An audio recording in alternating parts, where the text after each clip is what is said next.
Cutting Edge is really proud and honored to have with us today Evaggelos Vallianatos, who is an interesting throwback to how we found you. We were watching C-SPAN one late night, and you happened to release your latest book, This Land is Their Land, and happened to just be caught up in the very subject matter that you were involved in. Mm-hmm. And it was so compelling that we had to write you and say, you know what, this needs a lot more scrutiny than we might have thought.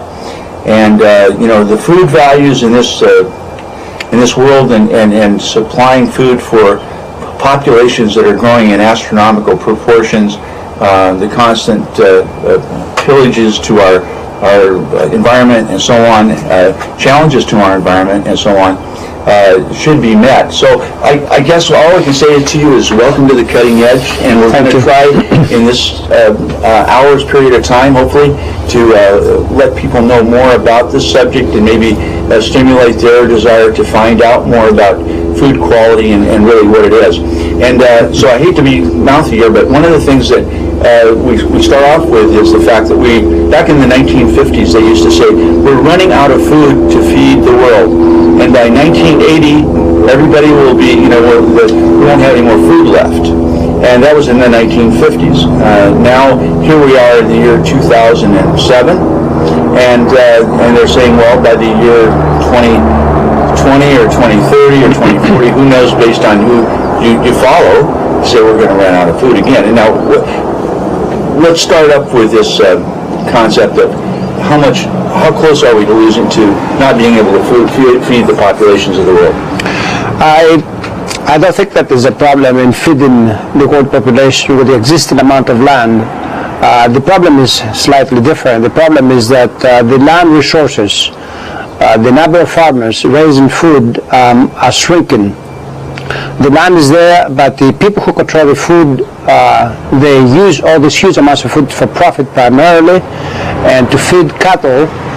This is where most of the food goes, to feed cattle so that very wealthy people can eat very well, while the peasants in Latin America, Africa, and Asia are seeing their land resources diminishing and what they eat becoming scarce. One of the things that we need to follow that up, because there's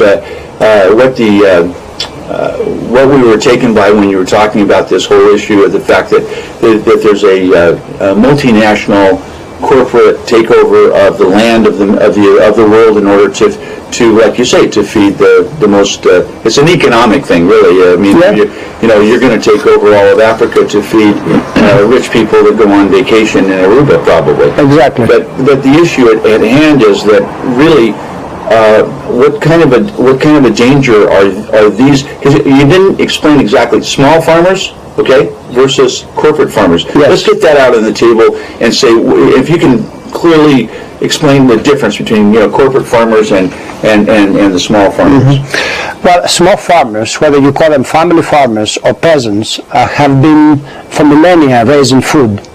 And for millennia, they know how to raise food without really any kind of ecological effect that is very serious. Are you talking about pesticides? I am talking about not just pesticides. I'm talking about the killing of birds, the killing of wildlife, the making of the land infertile. You have a fertile land, and if you use all these advanced technologies, huge tractors, pesticides, fertilizers, all the stuff of modern agriculture, then you diminish the fertility of the soil. And because you use massive tractors, so you excavate the land more or less, you mine the land, you have a lot of food fertility. It just simply goes into the wind and ends up in rivers and thousands of miles away. So that the modern farmers, the so-called modern farmers, to keep doing what they're doing, they use extreme amounts of heavy synthetic fertilizers.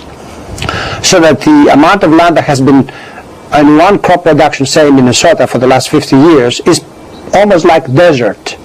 And the only way the crop stays there where it is because of the fertilizers, because they use chemicals that kill everything that is inimical to the survival of this crop. And that is completely unsustainable. So that's one way of looking at the food production. The other one with the peasants or the small family farmers. They care for the land, they love the land. This is where their fathers grew up, and this is what they're trying to do, not just to make a living, to make some money, but this is a way of life. So the industrial food production has destroyed that way of life, and they try to become completely global. They want to cover up the whole earth. In fact, in my opinion, the greatest threat of the long run of this industrial food production is that they want to control the food supply of the world. In a sense. But, they're going to tell you, and they're going to say that, and we even talked to Ann Veneman years ago, a few years ago. Who's Ann Veneman? Ann Veneman's she used to be the Secretary of Agriculture. At any rate, Ann Veneman said at the time that, we've been using hybrid grains and wheats and things and learning how to make more strong crops over the years forever. And this is just another one of the steps of making these what do they call them, genetically engineered crops, whether it be corn, wheat, soy, or rice, but we just make them stronger, and so that's just part of the process. What would you say to that? I would say that Mrs. Veneman did not tell the truth in that case, because genetic engineering is simply you are absolutely unsettling the forms of life, the very fundamental parts of life. They take genes out of a flower and they put it into an animal. They take genes out of an animal, they put it in another animal. This is the sort of thing that for philosophical, particularly ethical reasons, not even the Greek gods, powerful beings, will ever even contemplate to do. Because each one of us has evolved over millennia. And if you unsettle that part of life, then what sort of life do we expect to have in the future? Okay, we're going to hit on that later here in the program, but I thought we'd just give a little quick bite to everybody about these genetic things before we move on. The issues at hand that you hit on right away were the fact that the corporate farmers come in and they use tremendous fertilizers, pesticides, to control the land. And so tell us how that's done. Give us an example of how that would be done. Yeah, I spent about 25 years with the U.S. Environmental Protection Agency. Most of those years were in a program that is known as Office of Pesticides programs, where they register. That means they approve these chemicals to be used in the land. So by necessity, I learned quite a bit about these chemicals. I attended meetings, I read thousands of memos, and so on and so on and so on. And I have reached the conclusion that the use of these chemicals to kill a weed or an insect, yes, it's there. But the real reason for these chemicals is for the control of the land. And this is what I mean. If you have a land that is 10,000 acres, you cannot possibly hire enough people to do the work and be still under your command. So what you do is you have a helicopter and you spray and you kill everything that doesn't fit in your imagination. That's how, in other words, it's another way of maintaining the plantation of the 19th century without slave labor. Okay, that's a sociological argument. We'll get into that in a while, but because there's that. But Larry, why don't you bring up this north-south concept that you mentioned in your book? Evaggelos, thank you for meeting with us this morning. In reading your book, you call agriculture a North versus South struggle. Do you feel the South can hold back this invasion? This is where there is some hope. We have a hope in North America with the small family farmers and the organic farmers in particular. And the greatest strength actually is in Latin America and Africa, particularly Latin America, because there the globalization has not got to the dimensions that it has reached in this country. So those people resist. Like, let's take example of Mexico. Mexico has corn. It's growing corn because of millennia traditions of corn. This is where corn actually emerged in nature. Yes. So that when you begin to unsettle the foundations of that culture, you unsettle Mexico fundamentally.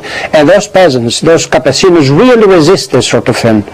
Indeed, I was at the conference in last September in Mexico City, and I had a chance to talk to people from Oaxaca, the peasants that actually are fighting the struggle to maintain the integrity. What are they struggling for down They there? are struggling not to allow the North Americans to import their own corn, which has already been bioengineered, which already is hybrid, and therefore it can contaminate the actual supply of their indigenous Okay, I corn hate to stop you production. there, but boy, that's such an important issue.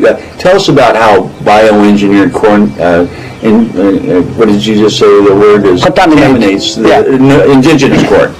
Well, the corn pollinates. I mean, so that if you change the structure of this plant with another gene, then when the corn pollinates, I mean, when the insects go to pick up the stuff that produces another corn, then they will go to wildlife. They will go to nature, and they're going to transfer that pollen to another plant that should not be, and that new plant will become like the one that has been bioengineered, and that's what I mean by contamination. So it's like a disease.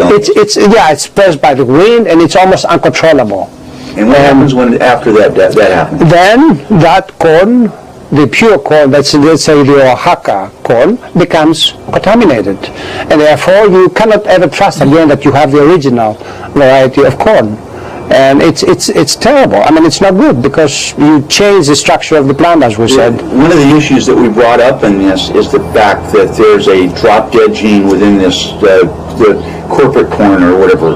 We were looking at that and seeing, maybe you know the answer whether that's true or not, but once you plant the bioengineered corn, you have to stay buying it every year. Yeah, it's Why true. is that? Why would you have to keep buying the same new seed all Is the that an time? annual seed that you have to keep buying year after year? Yeah, because the company that owns the seed has a patent, and it forbids you from saving seed so you can actually grow it yourself. It says, if you're going to use let's say Monsanto will sell you this seed, you are not supposed to keep enough, like my father used to, for the next growing season. So you have to go back to Monsanto. So that means you suddenly become a client, 100% a client, and dependent for your very life on that company that sells the bioengineered seed. So before, the traditional part of farming was you saved a little bit of corn to be planted next year. Of course, yeah. Which we did, you heard of. For millennia. My father did it, his father did it, and we go back all the way to his year, 2,500 years Now, ago. what kind of crops did your father plant? My father was growing wheat, lentils, and we also had small flocks of sheep and goat, and therefore from the milk he made cheese, and so we were self-reliant because we had some food, the bread, and we also had olive trees for olive oil, and we had also vines for wine. And he continued that tradition from his father. And unfortunately, what we are saying about this green revolution or the industrialization of agriculture, that also reached Greece in the 50s and 60s.